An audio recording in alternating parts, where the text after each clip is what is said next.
हमारे ऋषि मुनियों ने, हमारे शास्त्रकारों ने जो हमें परंपरा दी है, जो हमें कल्चर दिया हुआ है, उसके पीछे कहीं ना कहीं साइंस है, उसके पीछे कहीं ना कहीं साइकोलॉजी है। नमस्कार दोस्तों, स्वागत है आप सभी का साठ परमार्थ इस यूट्यूब चैनल पे। तो आज इस वीडियो में हम समझने वाले हैं कि क्यों भारत में कोई भी काम शुरू करने के पहले भगवान श्री गणेश जी की पूजा की जाती है, क्यों भगवान श्री गणेश जी के प्रतिमा का दर्शन किया जाता है। आइए समझते हैं।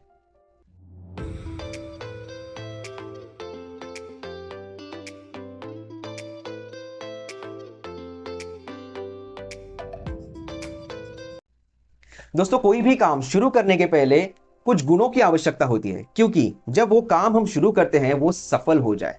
और वही हमें सीखने को मिलता है भगवान श्री गणेश जी के प्रतिमा से।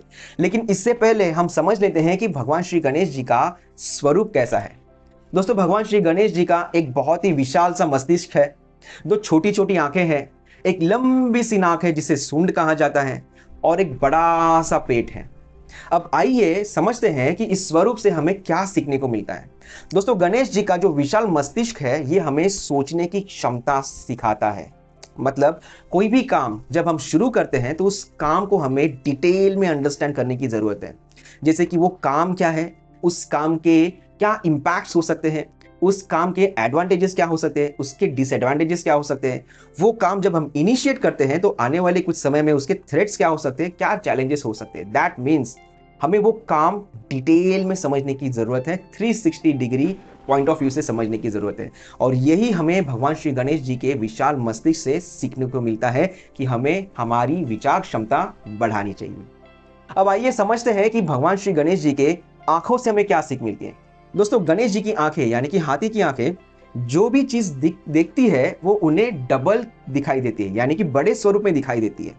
यानी जो काम हम इनिशिएट करने जा रहे हैं या फिर जनरल लाइफ में भी जो काम हमने इनिशिएट किया हुआ है, उस काम में जिसका भी इन्वॉल्वमेंट है, हमें उस मनुष्य को कभी भी तुच्छ नजरों से नहीं देखना है, क्योंकि उस मनुष्य के पास भी कुछ ना कुछ गुण होते हैं, उसका भी अपना कोई ना कोई महत्व होता है। इसलिए हमें यह सीख मिलती है कि मनुष्य भले ही दिखने में कैसा भी हो, उसकी रंग कैसे हो, उसकी जाति कोई भी हो, हमें कोई भी मनुष्य को तुच्छ नजरों से नहीं देखना है। अब आइए समझते हैं कि भगवान श्री गणेश जी के नाक से हमें क्या सीखने को मिलता है, उनकी सूंड से हमें क्या सीखने को मिलता है। दोस्तों, गणेश जी की जो नाक है वो लंबी सी होती है, यानी जो लंबे डिस्टेंस पे भी कोई चीज अगर रखी है तो वो उसे सूंघ लेती है, मतलब दूर से भी वो सूंघ लेती है। यही हमें सिखाता है कि आने वाले समय में यानी कि फ्यूचर में जो भी थ्रेट है, जो भी चैलेंजेस है, जो भी धोखा है, उस काम को लेकर के हमें पहले ही आइडेंटिफाई करना है, सो दैट उस थ्रेट को, उस चैलेंज को, उस धोखे को हम मिटिगेट कर सके bye preparing a strong plan of action. अब आइए समझते हैं कि भगवान श्री गणेश जी के बड़े पेट से हमें क्या सीखने को मिलता है। दोस्तों, बड़ा पेट यानी कि हमारे यहाँ पे एक बहुत अच्छी कहावत होती है, भारत में बहुत बार ये कहा जाता है कि उसके पेट में तो कुछ हजम ही नहीं होता, उसके पेट में तो कोई बात रखी ही नहीं जाती। एग्जैक्टली यही सिंबलाइज होता है कि हमें अपने पेट में सीक्रेट से सीक्रेट बातें रखते आनी चाहिए, हजम करते आनी चाहिए। ऐसा नहीं करना है कि जहां पे भी गए वहां पे हमने अपना मुंह खोल दिया और बोलना स्टार्ट कर दी। इससे होता क्या है दोस्तों, इससे हमारी रिस्पेक्ट कम हो जाती है। And that's why it's quite important, जो भी किसी के भी सीक्रेट्स है वो हमें अपने पेट में हजम करते आनी चाहिए, और इसीलिए ये पेट बड़ा होना चाहिए, मतलब सारी बातें हमें अपने पेट में रखते आनी चाहिए। अब समझते हैं कि भगवान श्री गणेश जी के कानों से हमें क्या सीखने को मिलता है। गणेश जी के जो कान है ना, वो लंबे होते हैं सुपड़े के जैसे। मतलब अब सुपड़ा देखो, गांव में आज भी सुपड़ा इस्तेमाल किया जाता है, जिसके अंदर चावल या फिर गेहूं रखा जाता है, कोई भी किसी भी प्रकार का धान रखा जाता है और उसे छाना जाता है। मतलब जो अच्छा धान है उस सुपड़े में रहता है और जो कंकड़ है वो उड़ा दिया जाता है। सिमिलरली यही चीज हमें सीखने को मिलती है। We learn that we must be an active listener. मतलब जो हमारे हित का है वही हमें ग्रास्प करना है। सुनना सब कुछ है, सुनना हर एक का है, लेकिन करना वही है, ध्यान में वही रखना है जो हमारे भले का है। अब आइए समझते हैं कि अच्छा, एक कहावत आपने सुनी होगी, हाथी के खाने के दांत अलग, दिखाने के दांत अलग। इसका मतलब क्या है? यही व्यवहार हमें आज के डेट में करना है।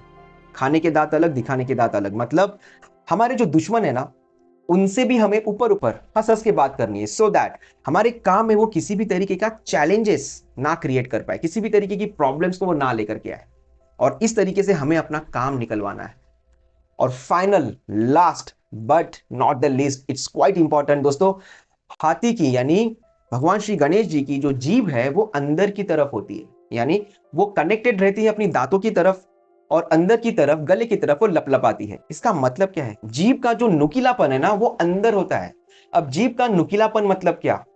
जीभ का नुकीलापन यानी कि जीभ में वो क्षमता होती है वो शायद तलवार में भी नहीं होगी।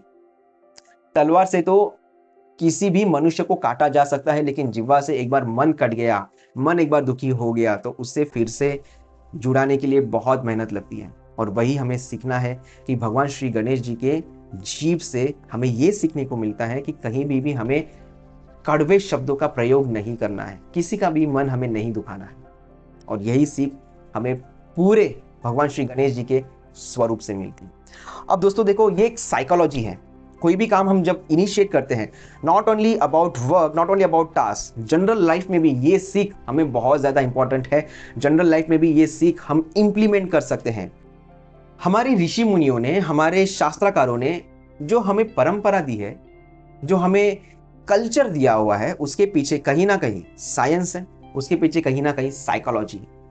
और यही साइकोलॉजी है भगवान श्री गणेश जी के प्रतिमा के पीछे, उनकी पूजा करने के पीछे, सो दैट जो भी काम हम इनिशिएट करते हैं उसमें ये गुण हम इंप्लीमेंट कर सके और उस काम को हम सक्सेस कर सके। Finally, thanks for watching this video.